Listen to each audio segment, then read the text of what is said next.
And here's another thing: theaters are hiring these teenagers to come in. You know, what's a teenager gonna do if you complain? Yeah.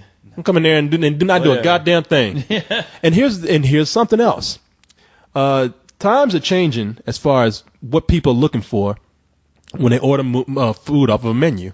You need to have a healthy or somewhat healthy option on these menus at a movie theater. I'm telling you. I get it, but it ain't shit ain't ever gonna happen. I mean, listen, it sucks, but you know what? I don't want a theater fucking keeping fresh produce because they can barely keep the goddamn floors clean. Yeah, I know. Yeah, I'm just saying there needs to be at certain theaters. I'm not even saying all, but well, eventually maybe all. I mean, at certain theaters, you go to that movie food is priced high enough as it is. I mean, it's and imagine what it's going to be priced when it's healthy, dude. I mean. But I'm telling you, everything is going that way. They'll be coming out with something soon. Theaters need to change their whole way of thinking. I mean, I'm saying, not all theaters are going to be able to do that. And you are going to get your dollar theaters and your lower end theaters where people are going to go and not pay as much. You don't even have that anymore. You actually now have $3 theaters, which still is a shitty experience. Yeah, it's $3. But you know what? I think as soon as they cut down, yeah, I mean, as much as I would love them to just cut their fucking prices in half for the fucking popcorn and the sodas that they shove down our throats. I mean, even that would make me want to go to the theater because like, you know what, it'll be a fun experience. I like the idea of having a popcorn and a drink, but now you can't do that because you go in the theater and you're like, oh, that looks good. And I remember back in the old days when that shit was I can afford it, but. Do I need it? Do I really need to spend $8 on a fucking tub of popcorn? Do I need to spend another $8 on a large Coke? Or something that cost them like 75 cents. I know. To get. It's bullshit. Yeah, it is. It is. They did. I mean, if you're gonna charge people that much, you need to make the experience worthwhile. And when I say a healthy option too, I mean maybe I'm talking about theater that serves dinner too, or food or something like that. Alamo has some things on there that you can eat. Yeah. That are relatively better than just the average nachos or popcorn. And I know some people do it differently than the Alamo that like serve food. Like I know that there's like a place like in Portland where it's like you get your food on a tray and you're not interrupted by waiters. Like oh really? Yeah. Yeah. That is something I thought that they should think about, like in the middle of the movie when with the waiters coming by and going, scene, you hear them next to you. Oh, dude, can I get you something else? Yeah, that's happened to me. I don't know how many times during like a pivotal scene where I'm just like, not now, asshole. Shut up. I was like, those people at the Alamo should actually watch the movie and realize, like, take down notes, like, what part do we not walk in on? Yeah. To ask if is there anything else? Here's your bill. Like, what part would you go pee in? Yeah. Okay, we got a question here from Loanis Karantsu. I didn't even say the whole name. The person's name is John anyway, so I'm saying that crazy fucking name. I was just watching the trailer for Rabbit Hole, and the music near the end of it made me more interested in the film. Do you think sometimes the music of a trailer can change your expectations of a film or make you want to watch a movie that you might otherwise not be interested in? Yeah, sometimes a trailer can make the movie. I mean, most recently, I'm trying to think of a movie that came out where people heard the song and it made them want to watch the movie. Pineapple Express. Yeah, which Pineapple Express. I was not a fan of the movie. I didn't really enjoy it that much. I actually didn't think it was that good. That was kind of bad, really. But the trailer had MIA's Paper Planes. Mm-hmm. You remember that? Oh, yeah. And that made me want to watch the movie. I was like, wow. Even though that song was like in 2 other movies, I think at the time. Well, so. it was in Slumdog Millionaire. Yeah. Mm-hmm. Which was after Pineapple Express. Was it? Okay. I guess it was. Yeah. Yeah, I think you're right. Yeah, it was because I remember like thinking, oh, it's that song again. Mm-hmm. Let me see. If you don't know the name of the song, this is it. Right here. This made me want to see the movie. I thought, damn, that's a pretty badass song. I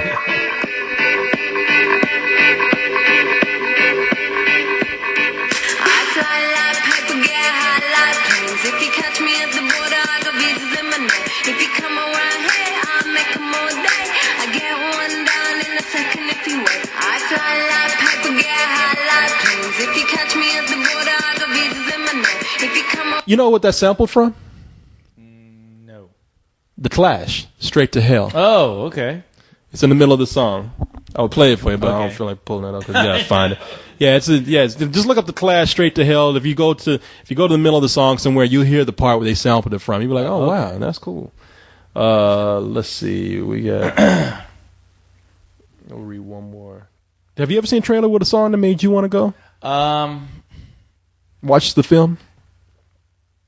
There's been a lot of films that I see where they have, well, at least a lot of trailers that I see where it's like the score.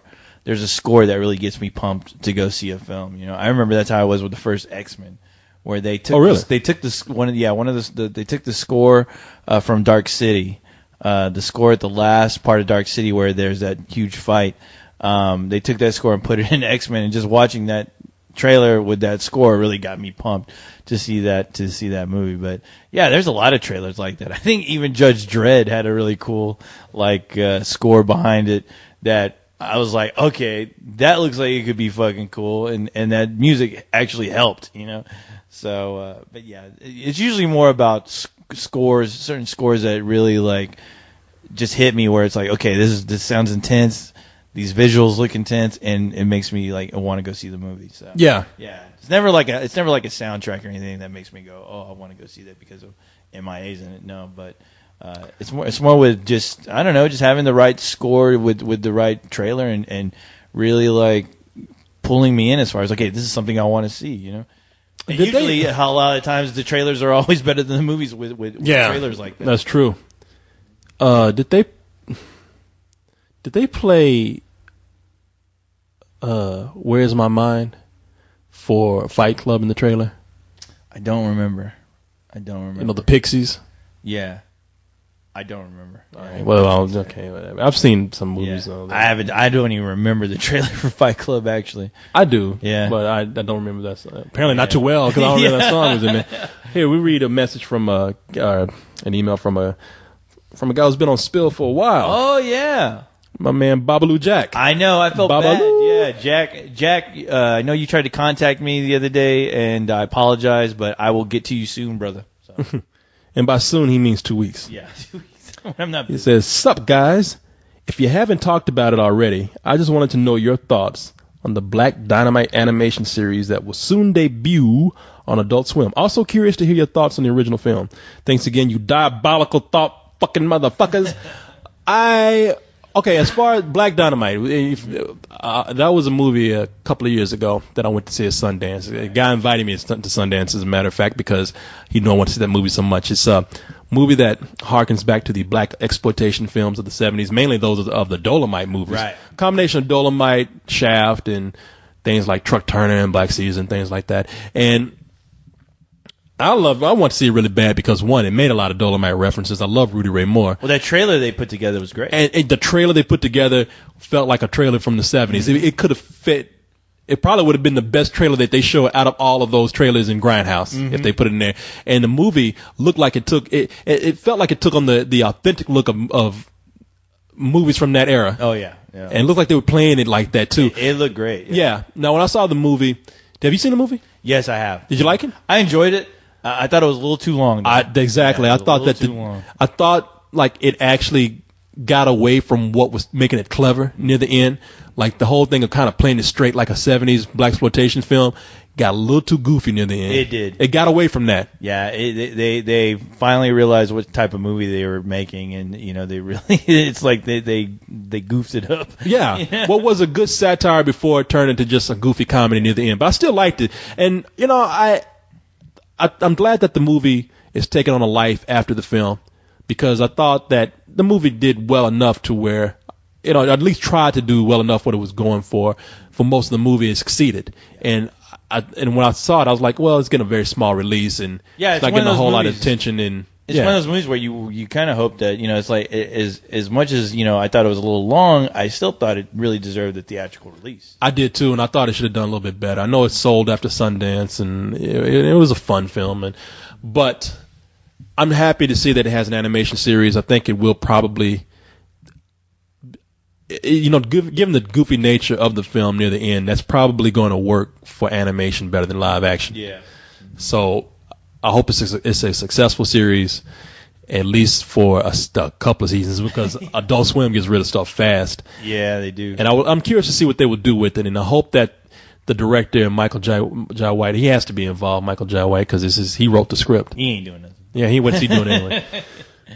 Unless he's filming a part 2 right now. Yeah, they killed him in Batman, so he ain't coming back for Batman 3 or anything. So yeah, I'm happy to see that it's getting another chance in a different form. Yeah, it's going to be interesting to see what they do and how they actually play with it. So we'll just wait and see. I don't know. Hopefully, it won't be one of those based on a movie and then it'll just disappear. I know. I was curious if, no, Undercover Brother was actually based on a web series. Yes, it was. Yeah. That's right. Yeah, a lot of people forget that it was based on a web cartoon. I know, man.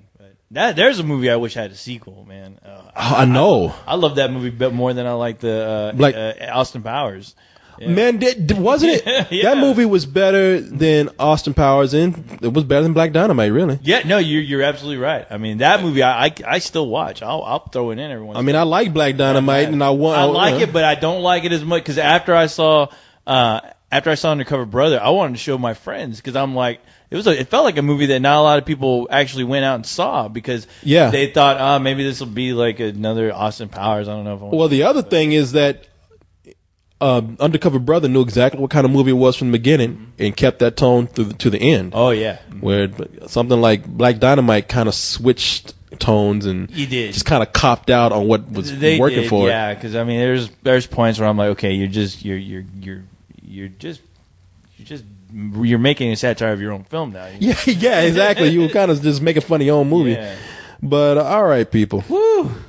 Man, that was a long ass show. This was an epic Halloween show like a motherfucker. And I tell you, people, and I gotta let you know, I am going to be really busy after this. We are hiring another animator.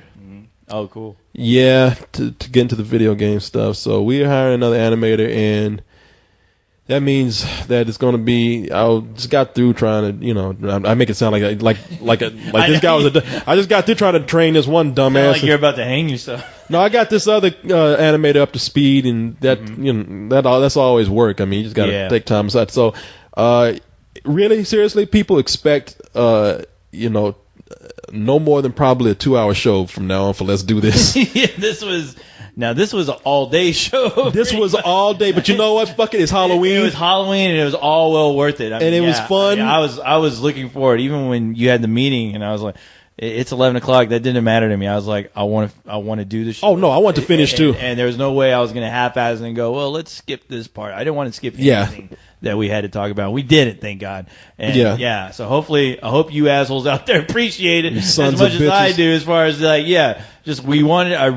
think Corey and I really wanted to put on a really kick-ass Halloween show, and here you have it. Now, there you go. It's up to you to judge. It's over. Yeah. And now it's time for you to critique. Yeah, exactly. Like every other motherfucker out there. This will last you all weekend. Yeah. So while you're putting on your little costume there, put this on. But yeah, people, I don't think we'll be able to go this long a lot. Maybe special occasions, but I'm going to just letting people know we're going to be pretty busy. And wait till our Thanksgiving episode. There you go. We got all day to do that. So we'll have turkey dinner while we're doing the show. Well, hey, dude, I had a fucking blast. Man, this was a lot of fun. This was a fucking, going back. Anytime we get to go back on some shit that we love, dude. Oh man, I'm all for it. This was great because you brought back some things that I had forgotten about.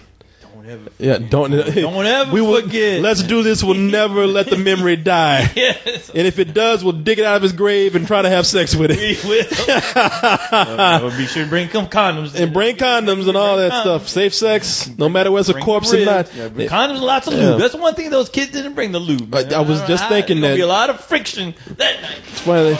They brought lubricated condoms. Oh, my God. Thinking ahead, man. Those kids were smart. Once again, we apologize to the family. Yeah, see, I like how you talking about, I'm so sorry. Now you couldn't help yourself, could you? No, that's not right. Look, you couldn't help yourself, could you? Oh my God! She's looking at you. Oh God! Those eyes. All right, people. The devil's eyes. We gotta let co-host try to make it home before the creatures out there of the night get to them. I got at least 2 hours before sunlight. All right, people. We're going to get out of here.